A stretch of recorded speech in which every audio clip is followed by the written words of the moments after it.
up on today's show, PlayStation had a showcase, and while they did not announce the Final Fantasy IX remake that I have been hoping for, it's all good because I got to play Final Fantasy XVI, and I can tell you all about it.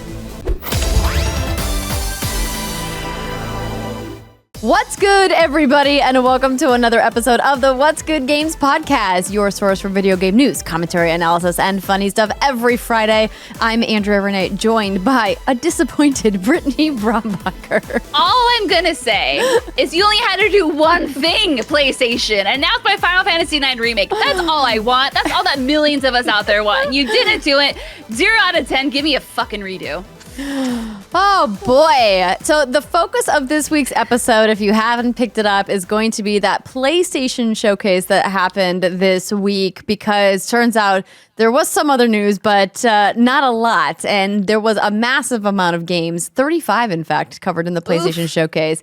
But before we get to that, I want to say thank you to this month's Patreon producers, Chewy's Godson, Faris Attieh, Justin Foshee, and Punkdefied. And welcome to our Patreon community, Madison. You can join our patrons at whatsgoodgames.com/Patreon or at patreon.com/whatsgoodgames. Both of those websites take you there, just in case you were ever curious, you know. Thank you to our new podcast reviewers. We have a bunch of new reviewers this week. Thank you so much, folks. Thank you all. Yeah, you know, last week I talked about the asshat who gave us, oh, you're too woke comment. Too woke. And we got 1, 2, 3, 4, 5, 6, 7, 8 new reviewers. So thank you, Stokes PD, Neat Game 556677, Polly Bag of Donuts, Josh T Box, NJ11, Capt Voltronics, Rex. I fucked that up. Sorry, love you. Dark Code Freak 828 and JJT Creek. Yeah, thank you all.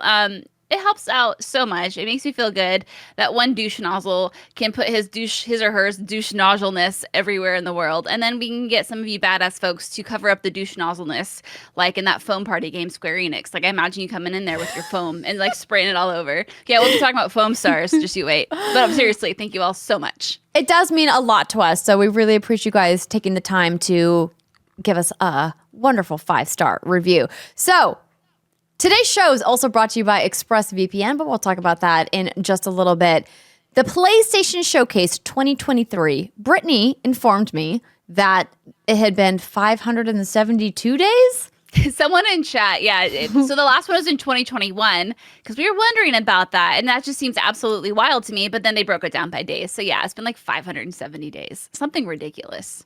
Since the last showcase. And we were expecting a banger of a show. And we got a show. I just don't know if it was a banger of a show. Yeah, I would say my socks weren't rocked. Rock your socks. Skirt my only socks off. Partially blown. A little wisp of a blow. Partially blown. It's a little deserty in those panties still, if you know what I'm saying. Yeah. You know, so we did live stream our reactions on twitch.tv/whatsgoodgames. It was a lot of fun. I love doing that with you, Andrea, and it's so fun when our community comes and we can all experience it together. Such a great time. But like I was saying during that, it's this thing of, I talked about my list last week, and I talked about my list before the showcase today. We're recording this right after the showcase. And in my list, I had a bunch of like first-party new IP reveals. What's Cory Barlog up to? What's Ben Studio up to? Are we going to get Ghost of Tsushima? Who could say? Are we going to see something from Twisted Metal since we have the Peacock game? So I had like this lit, like RE4 DLC separate ways in my list of like what I'd like to see. And we didn't really get any of that. We got some RE4 VR stuff, which we'll talk about in a minute. There were some announcements in there that were fun, but none of these games really spoke to me. And so I'm trying to remain very like centered and be like, you know what? I'm not saying these were bad games, because they absolutely were not. Look at Alan Wake 2. Look at the new Bungie stuff. Like, some cool stuff was announced.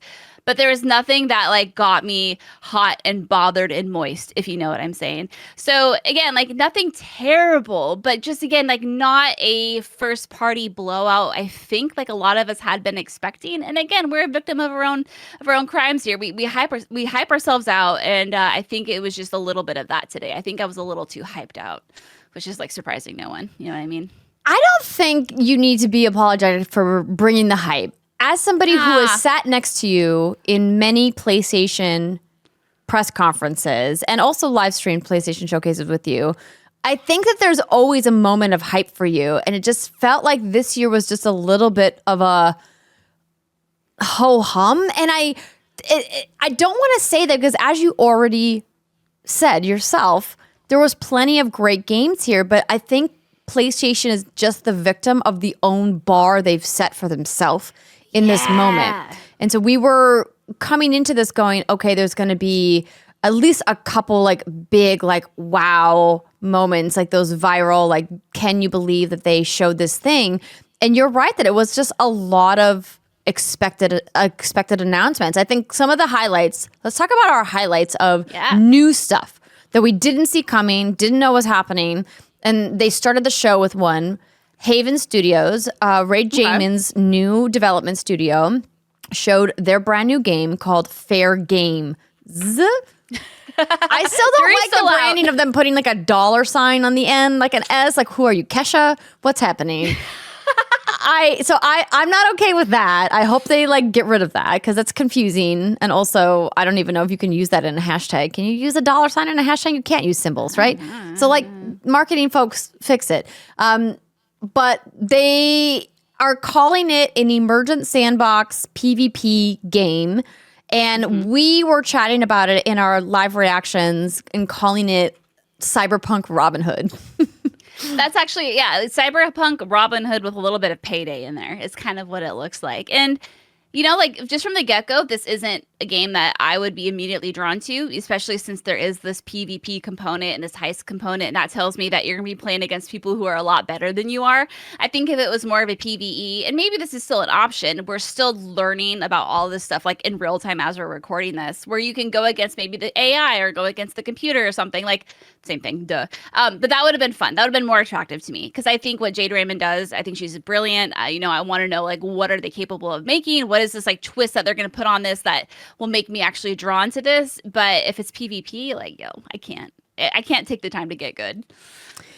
Yeah, I can, and I'm interested. And I think the CG trailer was great. I just so cool. I want to learn more. But I'm glad that they've announced it, and I'm glad that they got it out there because I think it means that we're going to get more information because that team's been pretty dark for a while, and they've been working on this. And I'm ready. I'm ready to like get a little bit more. So I think that this was a great way to start the show because this was a relatively new acquisition from Sony Interactive and Worldwide Studios. And, you know, I think that PlayStation definitely is going to benefit from having more PvP and shooter focused experiences under their belt, especially now that, you know, Activision is maybe, fingers crossed, going to be part of Xbox. Who knows if that deal is actually going through anymore. But it's always been a part of PlayStation's portfolio that's been a little bit weak. They've always relied on third-party partners like Call of Duty, like Destiny,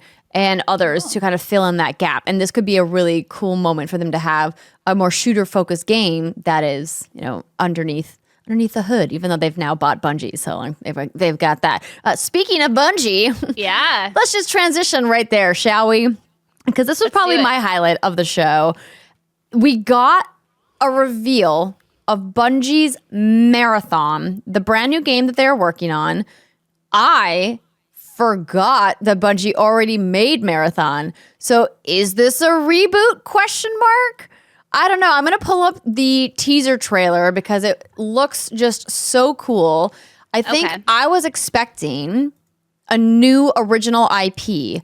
And then when the information dropped and we were like, oh, is this new IP? Is this just a reboot? Is it a remake? We don't really know. We don't really have the answers to that quite yet. So while you're pulling that up, I'll read from the PlayStation blog. So it says, today Bungie makes history with the announcement of its first completely new project in more than a decade called Marathon. It's a sci-fi PvP extraction shooter and finds players engaging one another as cybernetic mercenaries known as runners explore a lost colony on the planet Tau Ceti in search of riches, fame, and infamy. Currently in development for PS5 and PC with full cross-play and cross-save. And then they go on to talk about how finding the right balance is one of those fun parts of development. And I'm just reading this interview in real time. So this is on the PlayStation blog, and they are talking about like what it's like to bring up this original game from 1994 and kind of remake it. And then at one point they ask, they say, you mentioned that Marathon will feel like a Bungie game. What does that mean for you? And they said, it means running the gamut from incredible feel of the weapons to beautiful and world building, rich in lore, immersion, opportunities. So it's kind of like a PR speak at this point. Said the original Marathon games revealed story moments through terminals, all in text, but now we have new ways. So it is interesting that they are bringing this back up. And I think that's cool. I think, if anyone can do something with guns and pew pew and this tactical stuff, I think it's probably Bungie. And I know they've been crushing it. Well, I don't know if they've been crushing it with Destiny. I just go off of what you and Ree and everybody else talks about in the community. But I think it's really cool when developers can kind of stray away and do something a little bit different and kind of flex those muscles a bit. So I'll keep my eye on this. But you lost your goddamn mind when a certain someone appeared on stage or on the screen during a little Destiny. Yes, I did.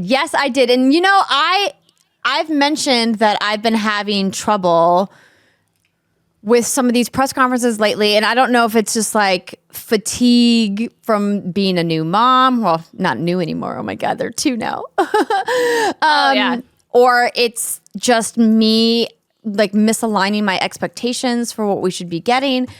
But I've had trouble having those get hype moments at some of these showcases and these big events that we've been watching until the trailer for the Final Shape came out. So this is a trailer from Bungie again for Destiny 2, and the Final Shape is a massive expansion that's coming, and it features Ikora, who's part of the Vanguard in the game. She's a major character in the game of Destiny in Destiny 2. And Cade 6 is back, everybody. Dude, or is he? What? I don't know. What's happening? That's it. How is he a thing that is existing? I don't know. And of course, Nathan Fillion is reprising the role for him. I know it's people is he actually back? And it's yes, this is him. So it has in what capacity? So I'm dying to hear, Andrea, what do you think about them bringing him back? Do you think this was planned all along? Do you think the backlash of him being removed or killed off in 2018 or whatever it was such a big deal that they're oh crap, let's bring him back? I don't want to believe a world where Bungie intentionally got rid of him as a character and then was we're going to bring him back 5 years later or whatever the fuck, right? That to me is that's toying with fan emotions in a way that I'm not okay with. I mean, is it kind of genius? Sure. But do I like it? No. Did it have something to do with Nathan Fillion's schedule as a very in-demand actor, and maybe he couldn't voice the role of Cade, and Bungie rightly was we're not getting anybody else to do Cade. If Nathan can't do Cade, then we're killing Cade. Maybe. Who knows? I guess we're going to have to ask Bungie and see if they'll give us an answer. But I'm glad that he's back. I want to learn more. But for Destiny fans, the Final Shape narratively is a culmination of a lot of storylines across multiple years. And hopefully it's going to live up to fan expectations, because I don't think the Lightfall really lived up to fan expectations for people who have been playing the game for a really long time, narratively. Now, gameplay-wise, that's, a conversation for another time. But I'm excited for this because I love Cade. He's one of my favorite characters in the game. And I think he's obviously everybody else's favorite character in the game. Oh, yeah. And it's been really frustrating as a player that they got rid of him and they didn't really fill that void with another meaningful character. There's been a couple good characters here and there, but there's never been another Cade or somebody that could fill that role. And it's been kind of a disappointment that a lot of our interactions with the NPCs in this world, which is a very true MMO now, you want those NPCs to have meaning. It just feels like they've been a little too surface level. So I'm hoping that we get something great, but obviously need to see more. But that was a really fun highlight for me, and I'm really glad that we got to see that.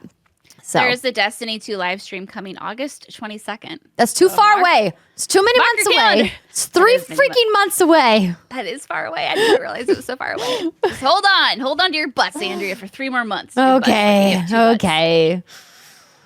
All right, Brittany, you want to talk about Foamstars? Oh God, sure. Let's do it.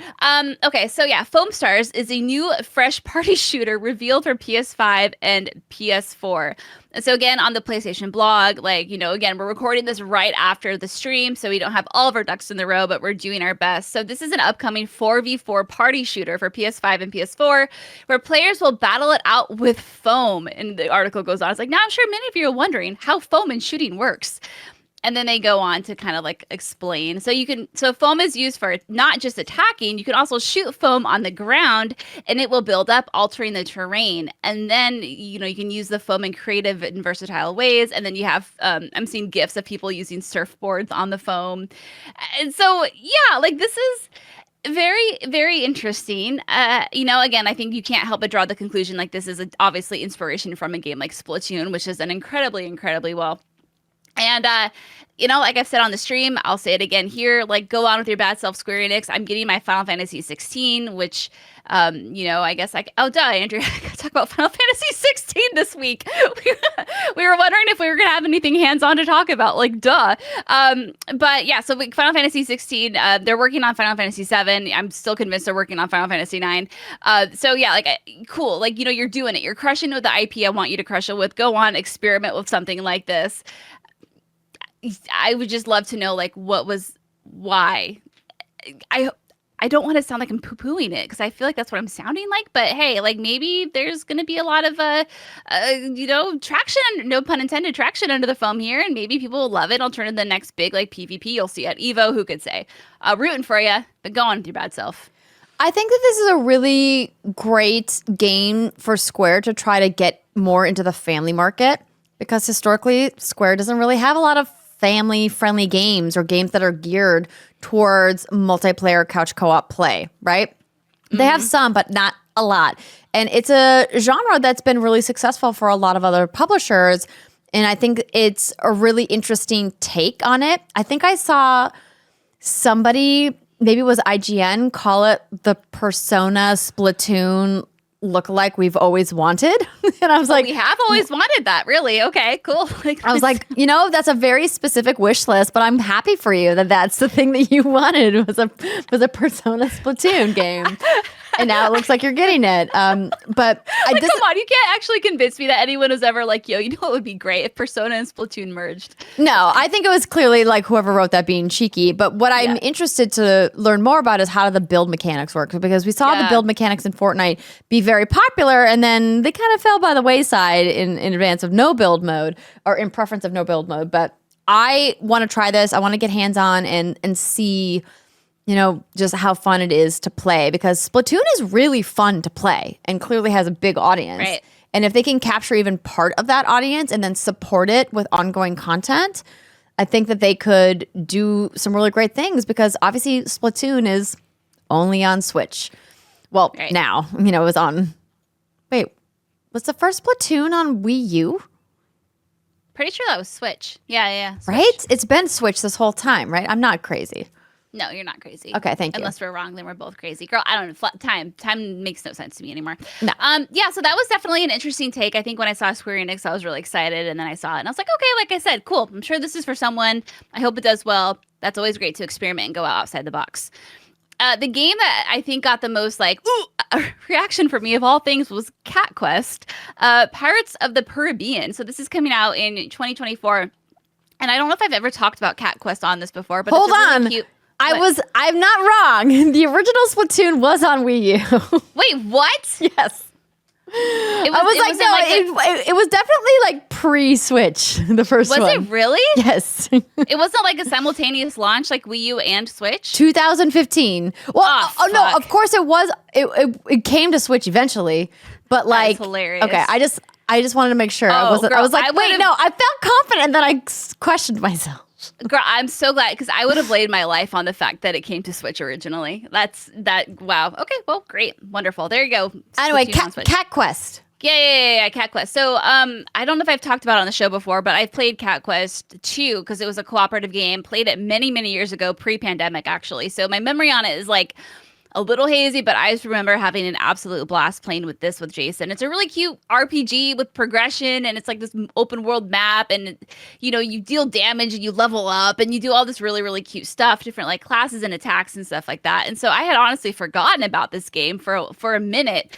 And then when I saw the little cute cat with his little like eyebrows and his little bandana, I was like, oh my God, Cat Quest. And it came at a really good time because the game before it was incredibly sad. But essentially, yeah, it's called Pirates of the Purribean. It's coming on PS5 and PS4 next year. And they're adding ship sailing, an evolved combat system, and a new freely explorable world and story in this latest installment. You'll be able to sail the seas wherever you want in your own pirate ship. Oh my God. And several improvements, and then they kind of go on to the nitty gritty and juicy. But yeah, like, hey, listen, I had such a great time with Cat Quest, and I think it's something that a lot of people slept on. And look how cute it looks! Like, it looks so good. 2024 is how they're instead of 2024. Bring on the puns. Really it looks so much more colorful this time. Like, kind of has that cell shaded isometric view, which the first one had. But yeah, really, really excited for this one. Bring it on. I want to play all the Cat Quest games. But the game before that thank God Cat Quest was there to follow up with it, was Neva. So Neva is how you spell it. And this is from the folks who made Gris. And we talked about Gris on the show way back in the day. I don't remember when this came out. But Gris is also one of those games that have really stuck with me ever since I played it. It came at a time where I emotionally was like kind of having a hard time processing some feelings that I was going through. And this game just perfectly like manifested that in a way that I was able to interpret and visualize. And it actually really helped me out a lot, like kind of work through what I was working through. So this studio, Normatta Studio, automatically has my respect and they have my attention. And it was a pretty like sad trailer. It's gorgeous. It has that art style you'd expect if you've seen Gris in action. And the PlayStation blog says, have you ever wondered what it would be like to raise a wild animal? In this game, not only will you find out firsthand just how troublesome a teenage wolf can be, you'll learn to depend on one another in more ways than one. And this is the paragraph, Andrea, that makes me know, like, we're in for some heartbreak. Neva is our own newborn baby, a love song dedicated to our children, our parents, and our planet. It tells the moving tale of a young woman and her lifelong bond with a magnificent wolf as they embark on a thrilling adventure through a rapidly dying world. Oh, you'll have platforming, puzzles, combat challenges while dealing with monstrous enemies, and minimal UI, delicate art, animation, elegant music score. Like, yes. Absolutely give this to me. During the stream, it was really, I think, telling because, we're all hyped, we're watching it, and then you and I just both go silent as we're watching this. And then we both just our eyes started tearing up, and it was just so moving. So, yeah, all eyes on this one for me, for sure. It definitely looks like we're going to cry. Bust out the tissues. Yep. Yeah, I'm in. I'm in for sure. That game was a really, like, poignant moment in the middle of a bunch of other stuff that was going on in that game. Yeah. Or in the show, I should say. So we're not going to cover literally everything in the PlayStation Showcase because, as I mentioned, 35 games featured. We've already talked a little bit about Immortals of Avian, and we're going to be talking about that again in the not too distant future because that game is coming out in July. But new trailer, looks cool, magic shooter, want to see more. The game that we were looking at that we were like, what is this game? Are we going to play this game? What do we think about this game? Was Phantom Blade Zero. So we were watching this trailer being like, what is this game exactly? Who is making this game? And I have never played any of the Phantom Blade games, but I wanted to just point this out because it looks like a game that looks like super dope and that I think I would actually really like, but I want to like learn more about how the gameplay actually works. So let me pull up a little bit of the trailer because I was like, for a second I was like, is this Ghost of Tsushima 2? And I was like, no, quickly it was like, no, it's not. And Definitely then it was like, not. Is this, some kind of a mashup game? Because there was some funny dialogue in it, but there's also like this dark samurai stuff happening. It's like that perfect mesh that I love of like cheese, but kind of like based off of some sort of like lore, and that's like, I'm like, yeah, like that's the kind of shit. That's why I loved Wo Long. And anyway, so going on Game Informer while we're playing this trailer, they say, while it's hard to ascertain specifics from the trailer, we did get glimpses at the game's action RPG combat. And according to a YouTube description, Phantom Blade Zero is inspired by Chinese martial arts and steampunk. In it, you play as Dark Raider out for revenge against the Order. The voiceover twice asks a disembodied character what they will do with what little time they have left. So yeah, like that's the other thing is like you have 66 days to live. What are you going to do with it? And like what I want to see is, yeah, this combat. How does it play? How smooth and how easy is it to pull off this incredible combat that we're seeing in the trailer? Because there's no HUD. So we don't know. But God, it looks good. It looks really good.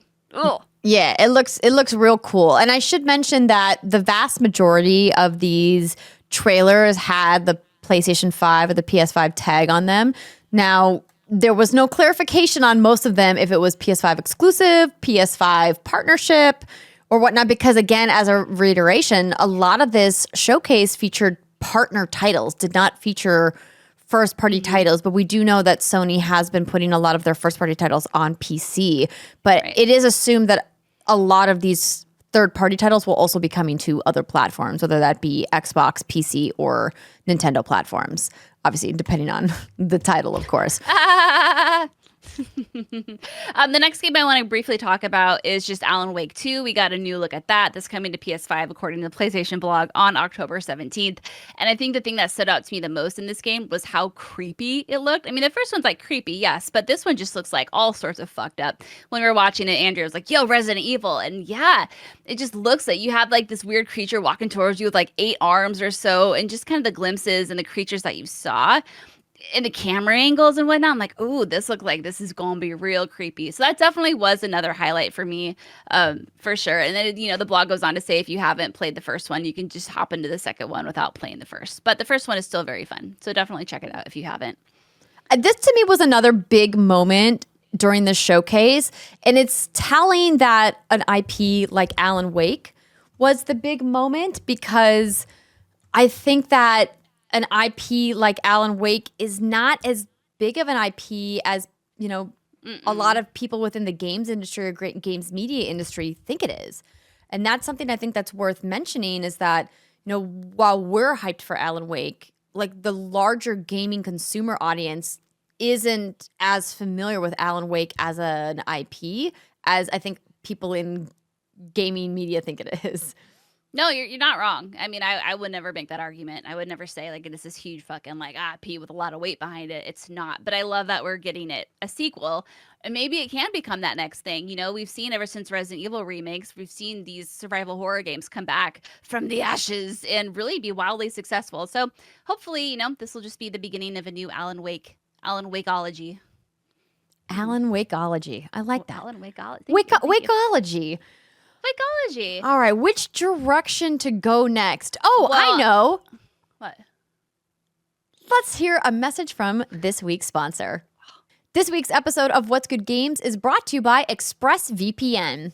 Using the internet without ExpressVPN is like forgetting to mute yourself on a Zoom call for work, and your coworkers hear you making an appointment to get waxed.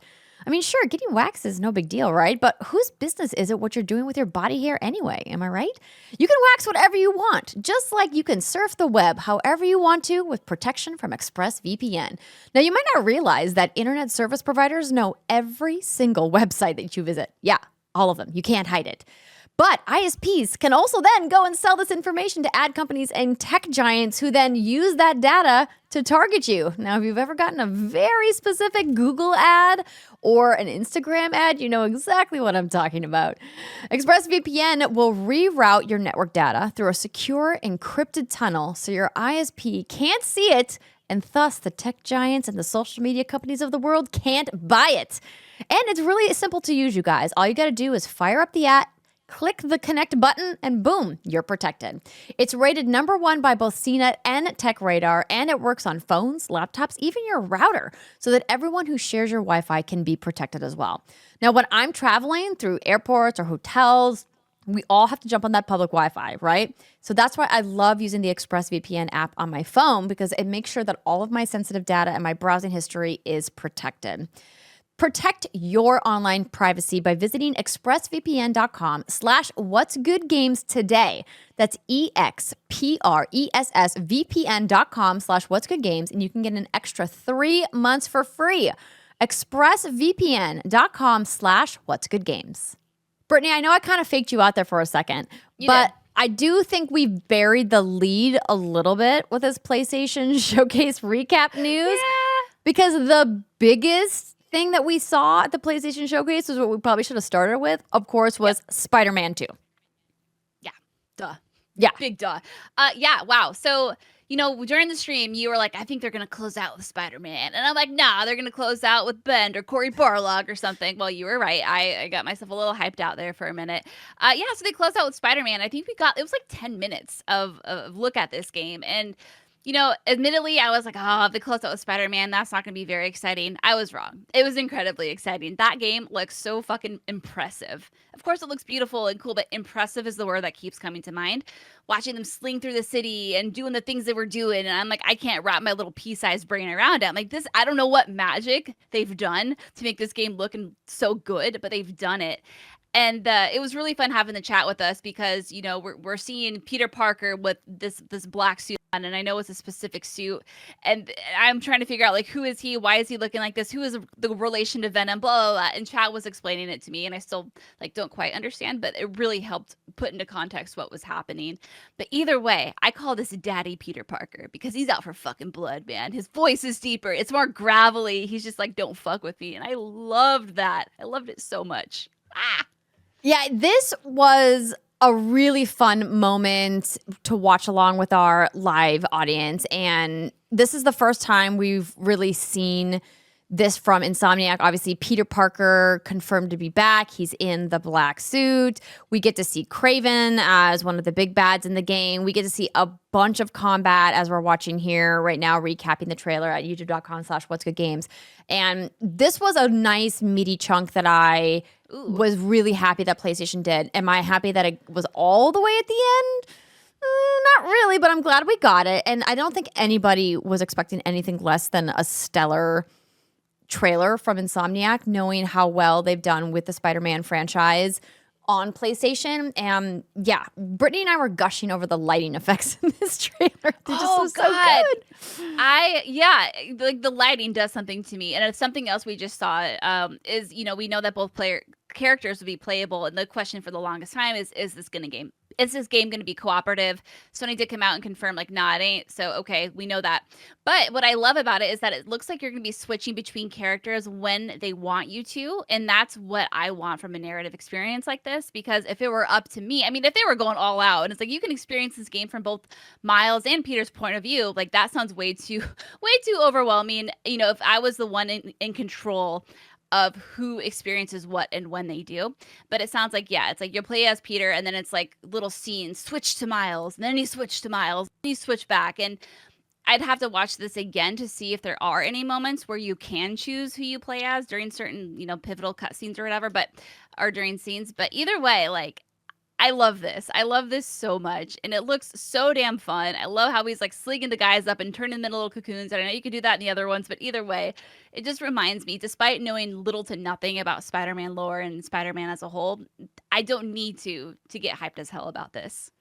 Absolutely. I'm so glad that you brought that up because that's what's been really great about watching what Insomniac has done with the Spider-Man games. And what we've seen, from some of the other Marvel games from other publishers as well, is that they make people like you and I who aren't deep into the comic book lore feel welcome playing these games and feel like we can still have a really fun time even if you don't know all the deep cups. But they have been also doing a lot of fan service for people who do know, and I think it's such a difficult balance to strike, and I think they've been doing a really great job with it so far. And everything we saw in this gameplay demo just makes me want to play more, makes me even more confident in Insomniac's ability to deliver once again on this. But once again, Brittany, we don't have a release date. It's just fall 2023.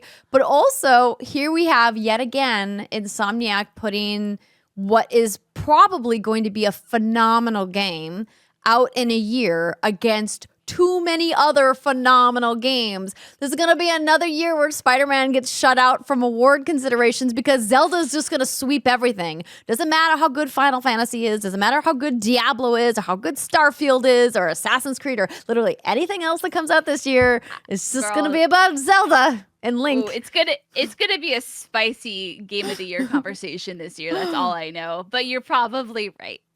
Yeah. So anyway, this game looks phenomenal, beautiful, gorgeous. I want it. It is a little concerning though that we don't have a release date already. I think that's kind of weird, but knowing that they're not that far from fall 2023, we're literally like 3-4 months away. You would think they would have a release date locked up.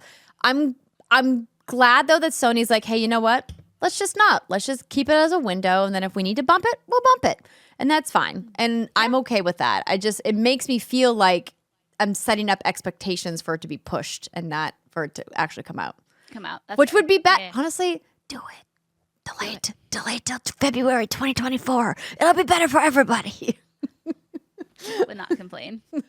So we had to obviously mention that was like, to me, like the big highlight banger moment of the show, but also PlayStation coming out of nowhere with this hardware reveal and then like no details. We had to go find them on our own.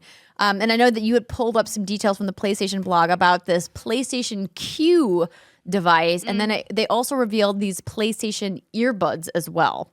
Yeah. So there had been a bunch of rumors going on, I think in the past few months, about this PlayStation Q thing. And what was it going to be? Is it going to be like a Switch? Is it going to be like a Vita? Is it going to be like a Steam? Who knows? But now we kind of have some more information. And there was a brief little line at the very bottom of the reveal trailer that I was like, what did that say? But thankfully, the fine folks at like IGN and Kotaku all pulled that up. So we have an article here called Sony's new handheld lets you stream PS5 games on the go. Comes from Kotaku.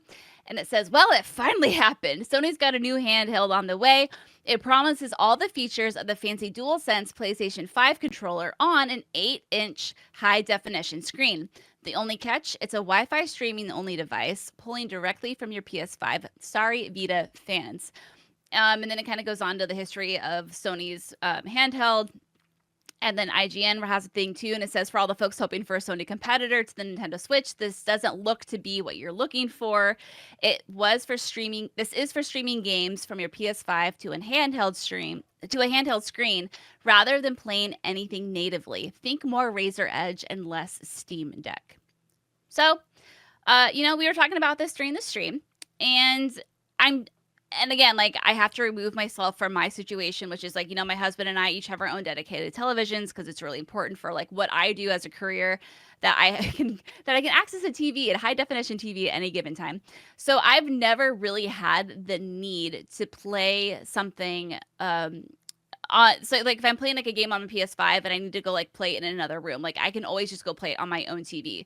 So I have to kind of remove myself from that bubble and be like, maybe there probably are a lot of, households out there where you only have one television. And like you said, if mom and dad want to watch the baseball game and little Johnny wants to play, Marvel Spider-Man 2, and they can't do it because the TV is being hogged by those baseball watching fiends, they can use their PlayStation Q to go play it somewhere else. And for that reason, like, yeah, I definitely see a case for that.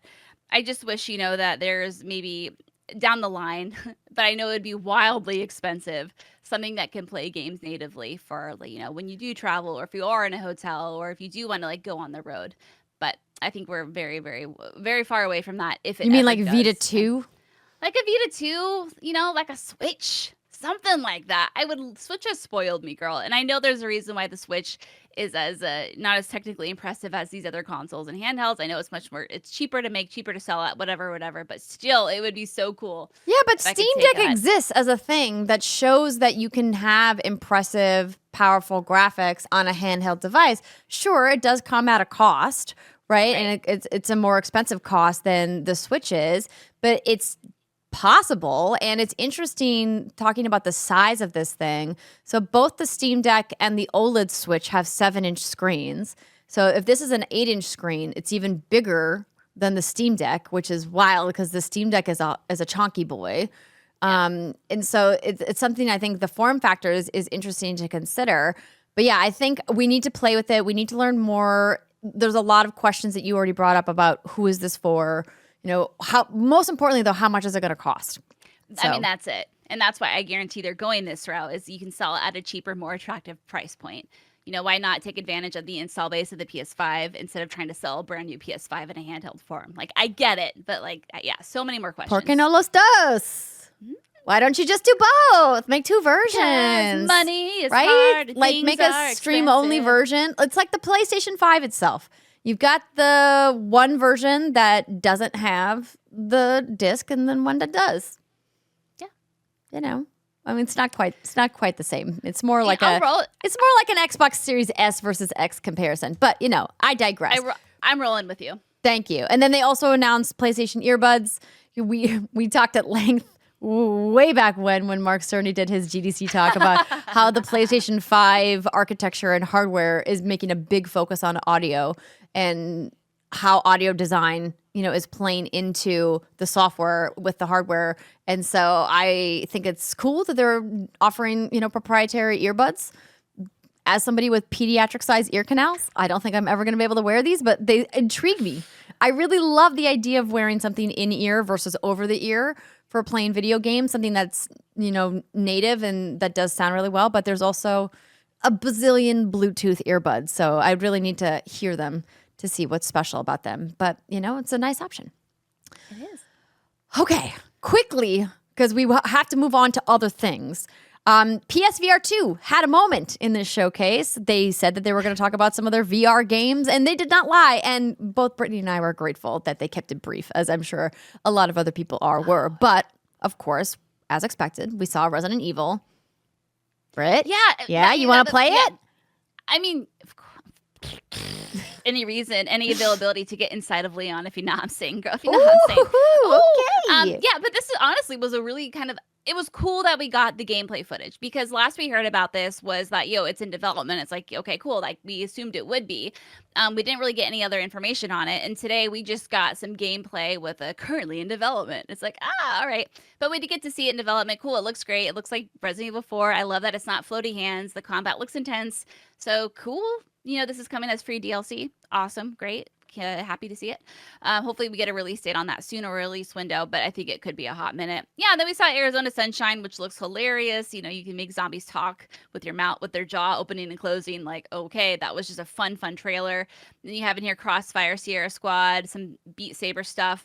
Yeah, Queen, the music pack. I mean, we haven't heard anything from the Beat Saber team in a while, and so they came out and said, hey, the iconic music of rock band Queen is going to be in Beat Saber on PSVR 2.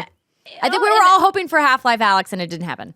We were, or something based off of one of their major IPs. Like, listen, I'm saying for God of War VR, just give me like a Mimir simulator, where I can just I love this. Or I can just be Mimir on the back of Kratos' ass and just witness the most pivotal events of God of War Ragnarok. Like, I'm just saying, pay me Sony to give you these ideas. You want a little extra, like, woo, give that little rumble whenever Kratos farts, like a little, I don't know, just do something with it. I would play that the shit, no pun intended, out of that game. Oh, Brittany, what's happened to us? My brain, I just want to sit and be entertained, Andrea. I don't want to actually play video games. I just want them to play themselves in front of me, so I don't have to put any effort into them. But that's hilarious. But real talk, it was a very unimpressive showing for VR. Nothing against Queen, nothing against Arizona Sunshine, but that's not what is going to sell PSVR 2 headsets.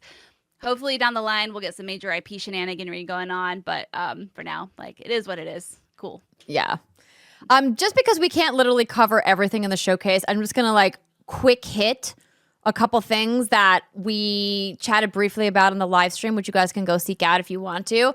Assassin's Creed Mirage, very excited about it. We're gonna talk more about that at the Ubisoft Forward event. I assume that we're going to see more there. We saw a really cool trailer for Street Fighter 6. That game is coming out next week, so we'll talk more about that after it launches. Dragon's Dogma 2 got announced. Finally, that's been rumored. Obviously, Capcom confirmed that they were working on it when they did their own showcase, but we hadn't really seen anything of it. Five Nights at Freddy's Help Wanted 2 also, but I think a big thing that people were looking forward to, Metal Gear Solid Snake Eater confirmed, plus a Metal Gear Solid collection was also announced as well for PlayStation. So lots of stuff in this showcase, just not the giant get hype level that I think that we were expecting. So one last thing to talk about in news before we get to our hands-on segment is Mortal Kombat 1. Yeah, girl. I was so excited for you when this came out. Thank you. Like it took me a minute because I have been not on social media very much lately, as people who follow me are probably aware. I've just been trying to take more breaks from it because it's just been a little too toxic in my life, and I just needed to kind of, push it away for a little while. Good girl. Thank you. And also, Twitter itself has just become an ongoing tire fire. So, Mortal Kombat 1. The trailer is ridiculous. It looks amazing. Ooh. I was a little concerned that they're calling it Mortal Kombat 1 because I'm like, what does this mean? Is it a reboot? And so there's a lot of unknowns. So what we do know is that Jeff Keighley announced that Ed Boon is going to be on stage with him at the Summer Game Fest live event. So we're definitely going to get another showing there. So we'll talk more about it then. But we got a really cool list of characters that were confirmed. Liu Kang, Scorpion, Sub-Zero, Raiden, Kung Lao, Kitana, Milena confirmed because that's been like an ongoing thing with the Mortal Kombat community about her being playable. Shang Tsung, Johnny Cage, and more. NetherRealm's definitely going to add a lot more. We're probably going to see more at Summer Game Fest. They detailed some of the new additions that are coming out, and most importantly, the release date. The game is coming out on September 19th, so very soon, on PS5, Xbox Series X and S, Nintendo Switch, and PC. The game trailer, I'm not even gonna deep dive into. I'm just gonna say, after everything that went down with Kronika in Mortal Kombat 10, Mortal Kombat 11, anything is possible. Is Liu Kang the new god instead of Raiden? Is Raiden still a god? What's Raiden's role? What's going to happen? They opened the door to just blow the strings of sanity off of what loose threads held this narrative together in the first place. Oh my God, that is the best fucking quote I have ever heard. That is so good. Just the Mortal Kombat narrative, it was wild before 10 and 11, and then 11 came in, 10 set the ground, and then 11 came in and was like, we're just gonna do whatever the fuck we want. It's like the dream sequence at the end of Dallas. I'm like, it's just, it's basically who knows what's real and what's not anymore. But what I do know is that I love these characters and that I'm excited to play more. And I'm excited to get my hands on this game. Hopefully, we'll be able to do something soon. The public beta is said to take place in August if you pre-order any version of the game on PS5 or Xbox. So they also confirmed that they're going to add, but post-launch, and they being NetherRealm, of course, cross-play and cross-progression, which is amazing. I love that they're doing cross-progression. Cross-play obviously feels like it's an industry standard now, but getting cross-progression in a fighting game like this is really exciting. So yes, had to mention that. More to come at Summer Game Fest when I assume that they're going to show more because Ed Boon's going to be there. But yeah, I just wanted to mention that. And then now we're going to take a quick break. When we come back, Brittany has some sexy ab and wavy hair thoughts about Final Fantasy XVI.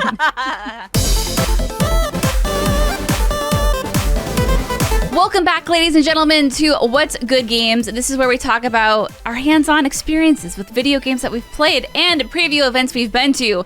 If you're watching on youtube.com/whatsgoodgames, you might notice that it is just I, Brittany Brombacher here. Andrea had to skedaddle to take care of some business, nothing serious. She just had to pick up her daughter. And I was like, Andrea, you know what? We've both put in long days. Why don't you just let me take care of this Final Fantasy XVI preview, because after all, I am the one who played it, and you go pick up your lovely little child and let me talk about this game in what I am calling a Brit Power Hour, because it is just now you and me, friends, all alone. I have a microphone and no one to... I don't know what I was going to say there. Basically, I can just gush all I want. No one can stop me and tell me I'm being too inappropriate. Okay, so yes, so I had the chance to play Final Fantasy 16. Oh gosh, this feels like it was almost a month ago. Square Enix did fly me out. They did provide me with accommodations and some lovely bagels and other yummy food. So there's my disclaimer, so don't sue me and don't get mad at me. Yeah, wow. I don't even know where to begin with Final Fantasy XVI. I'm sure you've seen the trailers. I'm sure you've seen the hands-on preview with the combat. And earlier this week, the embargo came up so we could talk about our hands-on experience. So I got to play about 5 hours of Final Fantasy XVI, and it started at the beginning of the game and went about 5 hours in, maybe like 4 hours in. And then I got about an hour in with some open world area shenanigans that I'll touch on later. And holy shitballs, friends. This game honestly blew away any expectations I had. I was so impressed with what I saw. And this is like hands down easily this could be my game of the year. Like easily. Not even a question. Like it's up there. So, okay. So I guess I'll just start with like the first few hours were super duper narrative heavy. And I think this is important to mention because a lot of you might be thinking, well, of course it is. It's a Final Fantasy game. Yes, it is. But, and I guess I should also probably mention that Final Fantasy XVI, you don't have to have played any of the other ones to enjoy this game. That just kind of goes without saying, even though we're 16 games into this. Okay, anywho. Yeah, so anyway, Final Fantasy XVI, very narrative heavy at first. But what's really cool about this is despite it being pretty slow when it comes to gameplay, like I didn't even get to play that much during these first few hours. I loved that though. And the reason is because Square is carefully and intently laying this foundation, laying this groundwork of this for players so we understand what it is we're hopping into, because you are just thrown head first into this game. And I think it's Valisthea. I asked for official clarification on how to pronounce it. Despite having played it and heard that name a whole bunch of times, I still can't remember like how to pronounce it because it was so long ago. Anyway, you are just thrown into this world head first. And this is an interesting world because in this world of Final Fantasy, there are all these different regions in this world, and each one has what's called a dominant. Think of it as like a summoner if you've played any of the other Final Fantasies, which means that they can summon these massive creatures, these icons, which is what they're called in this game, like Shiva or Ifrit or Titan, like you've seen them before. And that is kind of where the political power lies. Now, in some regions, people who can do these things are considered almighty, all-powerful. But in other regions, they're just considered like the scum of the earth. So it's really fascinating how those politics play out. Anyway, there's something called the Blight, and it's slowly approaching. And it's kind of threatening this uneasy peace that all of these lands have maintained for some time. And so you have like all of these political intertwinings, is that a word? That's what I'm using. And you just have all of this like dominant stuff and these summons, and this world is large and it's complicated, and Square takes its sweet time laying down the foundation for this, but it also goes over your head a lot. And I know that sounds like a bad thing, but I think it's intentional. So what Square does to mitigate this is you have something called the action time lore. And this is a menu that you can bring up at any time, although I didn't try bringing it up in the very beginning of the game because I didn't know it existed, and I don't know if it even unlocks at that point. But not too far in, you can bring this up. And it's this really cool screen, and what it does is it shows you people and places relevant to you and your current mission and what you're doing in that moment. And it answers any questions you have about who is this person and how are they relevant to the situation? What is this location? What is their political affiliation? And I use this so much. And I love that this is the route that Square is going, instead of making the main character Clive feel like an idiot, right? And be like, hey, Clive like walks in like, I don't know anything about this world that I am born into. And then people have to explain it to him. They don't have to do that. It feels much more believable this way. And I really love that they have with this action time lore. And God, I hope more games use stuff like this in the future. So anyway, so yeah, you have all this groundwork, this narrative heavy stuff. These cutscenes, friends, are just gorgeous. Like the mocap, the voice acting, like all of this, like these cutscenes, I could not pull my eyes away. They are so well done and so beautiful. And the sound design, like, trust me, the cutscenes are worth watching, and they're worth getting lost and absorbed in. So anyway, so you have all these politics, you have all this narrative, but this is a mature rated game, and this all fits so well together. The strong foundation, these weird, complicated political relationships, this oncoming blight, everything, the dominance and the summons, it all ties in, and it has a mature rating. So what you're going to see is you're going to see so much death, so much betrayal, so much violence, so much swearing. Like the word fuck is just used a lot, but it feels like it's being used correctly. It's not like someone's just going around. They don't not like how I use the word fuck. Like I just throw it out like it's, you know, bathwater or whatever. I just throw out the F-bomb all the time, but it's written correctly and it actually adds to the emotions into the weight of these characters and their personalities. And there's mild sexy time. I saw some first base, second base shenanigans, and I'm like, okay, like this is a mature rated Final Fantasy game. And I know a lot of you might be thinking like, well, this isn't the first time. Like, I agree. I'm 100% with you. Listen, Final Fantasy 15, for being what it was, that plot and that story towards the end, like, woo, it went places and it got dark. And I tried explaining that to people, and I loved Final Fantasy 15 so much. But for those of you who thought Final Fantasy 15 was too boy bandy, too like aloof, too like cheesy, like, okay, well, guess what? You're getting what you asked for and then some. This game is absolutely not messing around when it comes to the tone of this game. And I know it's not the first Final Fantasy game. A lot of people bring up Tactics to be that mature game that a lot of us we can't stop talking about it. People have played it because it is surprising, you know, to see it with today's technology and today's just, I don't know, all the skill Square has taken from making more than 16 of these. And it is this mature, dark toned, like, Final Fantasy game. There were moments where I had to look away because the violence was too much. And they don't cut any corners. Like, there are no corners cut. The message you want to be told, Square makes sure you are told it.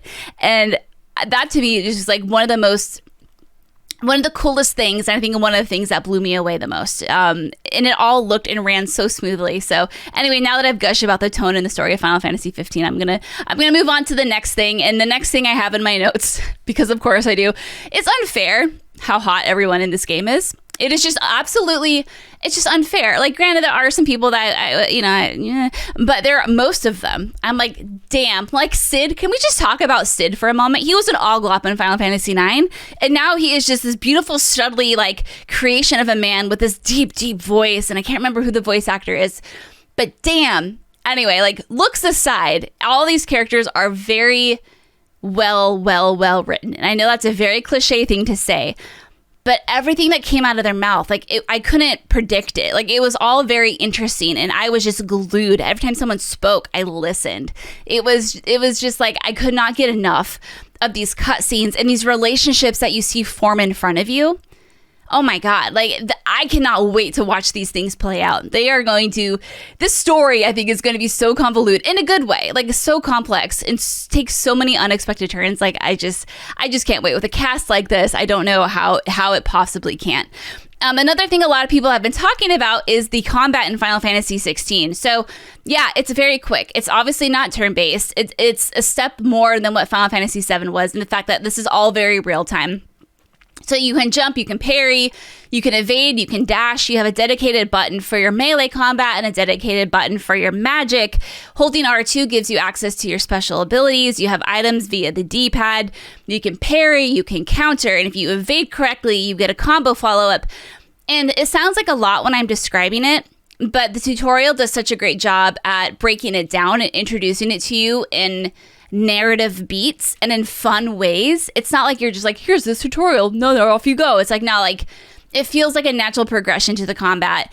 And me, as someone who isn't all that great at action games, I'm happy to say, like, I had no problem. It felt like second nature, after a while, and it didn't take long for me to really, really get the hang of it. And God, once you're like moving and grooving with the combat, it just feels so good. And I just can't see a future where they don't use this model for combat in the future. Now, I think if they like remake games, they could probably go back to turn-based. There are some rumblings of Final Fantasy IX being turn-based. Like, okay, that makes sense. Sure, go on with your bad self. But going forward, it just keeps the momentum of this game going. You know, it's not like you're having this incredible cinematic high action moment and then stop and let's do some turn-based combat. Like, no, like, it goes hard all the time, and that includes in the combat. And you also have enemies have what's called a will gauge, and essentially it's a bar, and it's like a stagger bar. Like, we're pretty familiar with those, right? And as you whittle it down to halfway, you'll get a brief stagger, which allows you to follow up and do some more epic attacks or whatever. But then once you completely deplete the will gauge, the enemies go into a total stagger. And at that moment, then you can start increasing the attack damage you're doing to those enemies up to 150%. And I can't, like, express how important the will gauge and the stagger meter is, this is how you're going to do the majority of your most like intense damage, especially when you're fighting bosses. And so there's like a few ways to approach this. Like one is, you know, you can just attack and hope for the best because you have your damage gauge and your will gauge. Weapons will do both sorts of damage, but it's up to you to pick and choose which weapons you want to do. Which weapons you want to use, depending if you want to focus on depleting the will gauge before the damage, et cetera, et cetera. Like, you'll play with it, you'll figure it out, what works for you. I found myself gravitating towards weapons that did more gauge damage because, I mean, like, these meters are beefy, these HP bars are beefy, and it was just the most efficient way to put those bitches under the dirt. But anyway, speaking of combat, the other thing I want to talk about is I'm sure y'all have heard that there are 2 difficulty options in Final Fantasy XVI. You have action focus mode, which is like those who, and I quote, are ready for the action. And then you have story focus mode, which are those of you who want better time nailing those dodges, combos, those other things I was talking about earlier. So this isn't like normal difficulty options, you know, where you'd expect like the baby mode. Instead, what you have are these rings. And I don't know if I wrote down any of the actual ring names, but essentially like the only difference in these modes is that you have rings equipped when you start, and then or you start the game with the rings, just not equipped. So either way, you get these rings. And essentially what they do, they just like let you push buttons and you nail combos. So if you're looking for something that's a little bit more mindless, you can absolutely equip these rings for what it's worth. Again, someone who is not the best at action games, I'm not terrible, but you know, like I'm really bad with combos and the like and that sort of stuff. I had absolutely no issue with the main action focus mode. Like to me, it was no problem whatsoever. I guess I was close to dying a few times, but I never felt like I had to lower the difficulty. But what's great about this is that, you know, for maybe those who love the turn-based because it gives you more time to like think and calculate your move, if the fast-paced action is too much, you can just equip these rings whenever you want. Also, I fully recognize I'm losing my voice because I have been streaming for about 4 hours now, and now I'm recording a fucking monologue with just me. It's fine. There is one ring, though, that I do want to talk about that I will be using, and this is the ring called the Ring of Timely Assistance. So I'm sure you've seen our wolf buddy friend Torgal, and he is this adorable little wolf. Well, he's not really little. He's actually quite large and beastly and menacing, but he is your friend, and that is what is important. And he will be following you around, and you actually can control him in combat. And by control him, you're just issuing commands to him. You know, you can tell him to sick, you can tell him to heal, you can tell him to like toss bitches up in the air. And I tried doing the manual control for a while, but I found that I was so immersed in my own combat and what I was doing. And by the way, you don't control your AI companions. They all control themselves.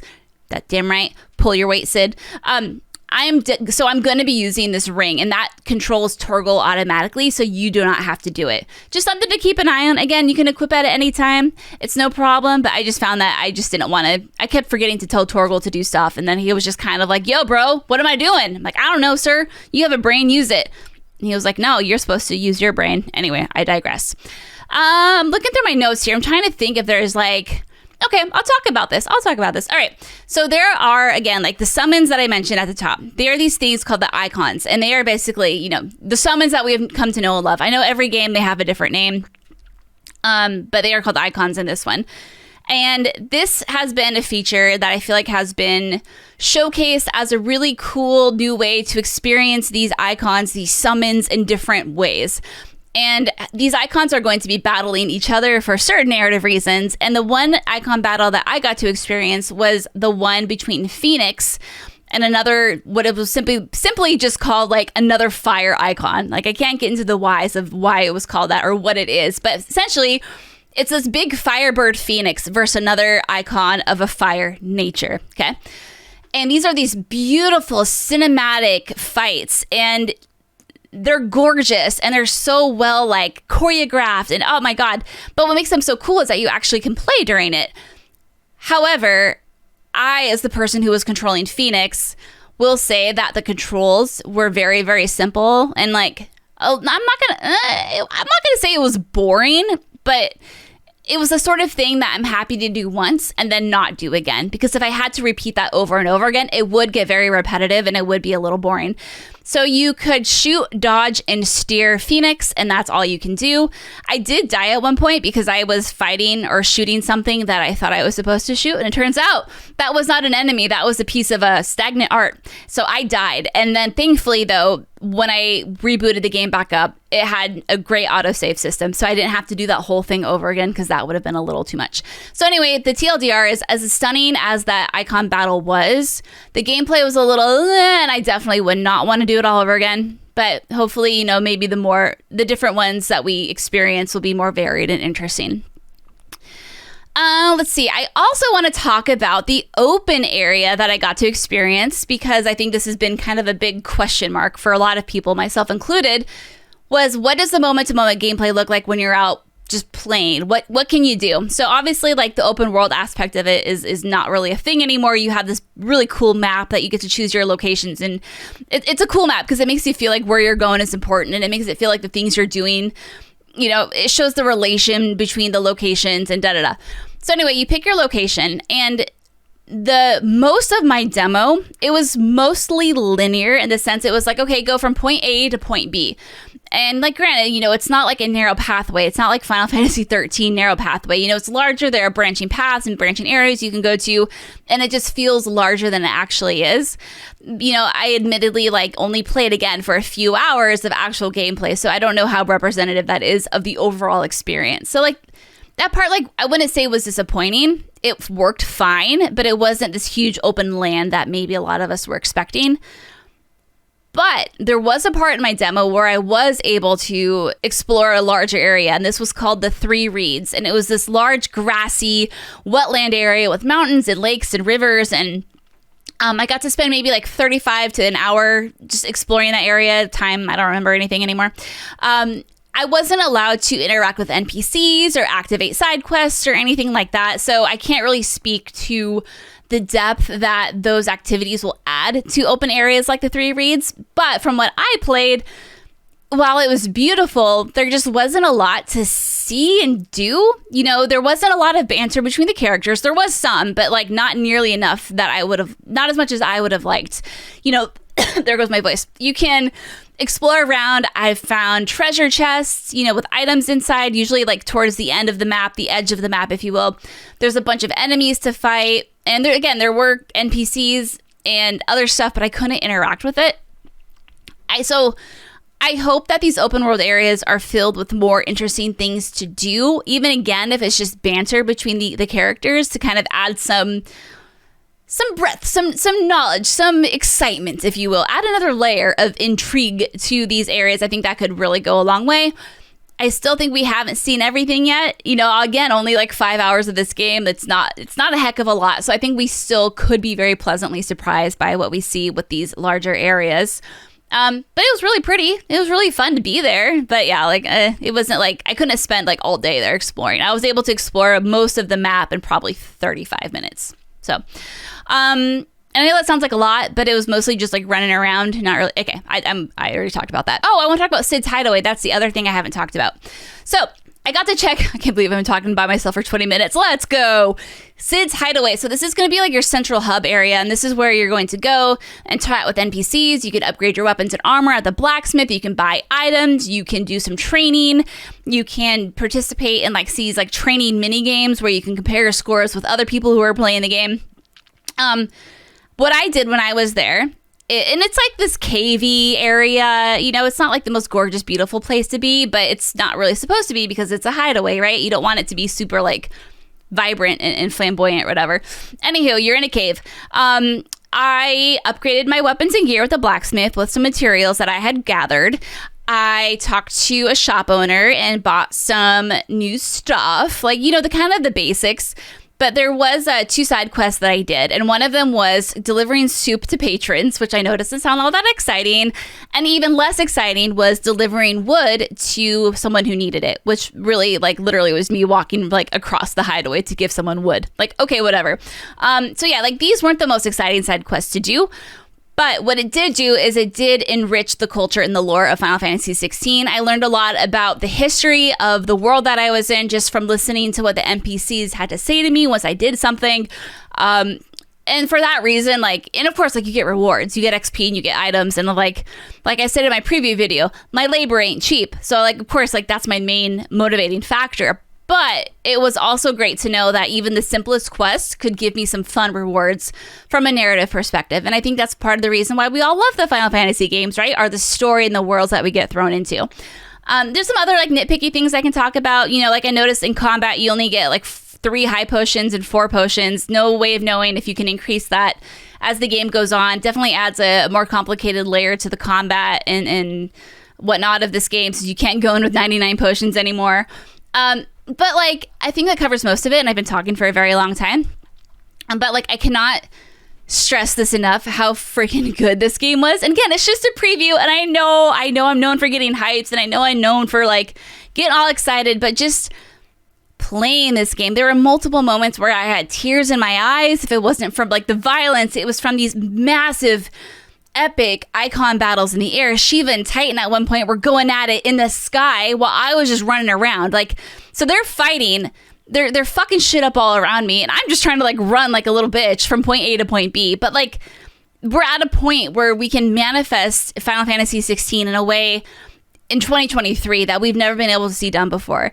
And I think it's smart to cut out the open world, as much as that saddens me, and just focus on making a detailed, rich experience where you don't just have vastness of nothingness or emptiness, whatever, you know the fuck I'm trying to say. But you have these curated moment-to-moment pieces that tell this wider story. And I think there is such a big story here that Square wants to tell. And I think that's why we're getting this game that we are.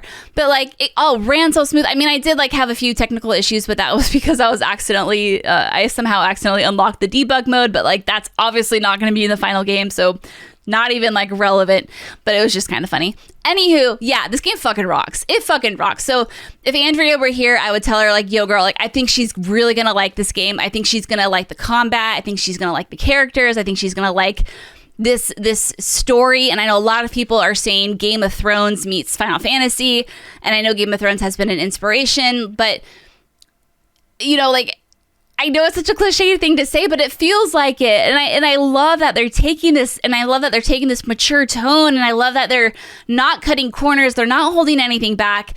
And that's why I'm really, really excited for this game, among all the other reasons I mentioned. All right. So before my voice goes, and it sounds like I'm going through puberty again, I am going to say thank you so much for listening to me talk about Final Fantasy XVI by myself.